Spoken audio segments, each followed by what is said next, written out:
Birinci mikrofon belgili. Урматтуу Мирлан Исакбекович, урматтуу мыйзамдын автору. Сиз айтып атпайсызбы, мыйзам жолу менен кетип баратат. Эми бул мыйзамдын автору ким экенин жакшы билесиз да. Качан кайсы жерден капталдан чыгарганын жакшы билесиз да. Эми бирөөдүн чытап кеткен аялын боёнтуп, соёнтуп тойго ешип барат, могу менин аялым десе, эл ишенеби? Эч ким ишенбейт да. Бул мыйзамга кордундун эми берип атат азыр. Бул кандай мыйзам? Басым менен кабыл алынган мыйзам, бул бачым кабыл алган мыйзам, бул башынан мойнуна байлыгын иткеле окшош да. Эми биз бардык мыйзамды буздук. Коя туруңуз, мен 2 минутка сурадым. Какшып калган кадрыбызды кайтыш кылып кабырга салып атпайсызбы? Банкрот болгон банкыбызды балталап жокко чабып атпайсызбы? Эми бардыгы мыйзам жолу менен кетип, элди айтып атасыңар. Элге парламенттик президенттиктин кереги жок. Мыйзам, баш мыйзам алмашкандан элдин жашоосу алмашпайт. Байманаттардын эле жашоосу алмашат. Байкуштардын жашоосу алмашпайт. Элге баш мыйзам алмашкандан 2 сомдо пайда көрбөйт. Эли да көрөт.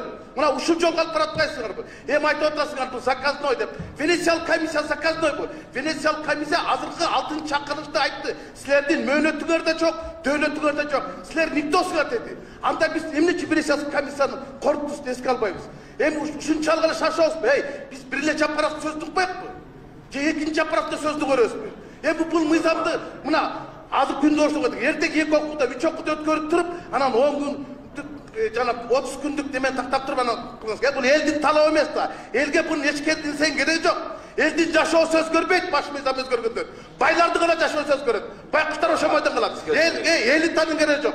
Эл эмнени санап атат? Эл акыйкат бийликти, ага парламенттикпи, президенттикпи, ак мышыкпы, кара мышыкпы чычкан алса болду дегендей, элге адилет бийлик керек. Акылдуу парламент керек. Ээси жок, мээси жок, кайсысаны жазып алдырып, эчтеке кылып отурбайбы? Эмнечи баш мыйзамды азыр жазып атат, а биякта болсо башкаруу формасы тандай албай атабыз. Ушунун кимге кереги бар? Буну эч ким кереги жок. Бүгүнкү мыйзамды кабыл алып. Рахмат.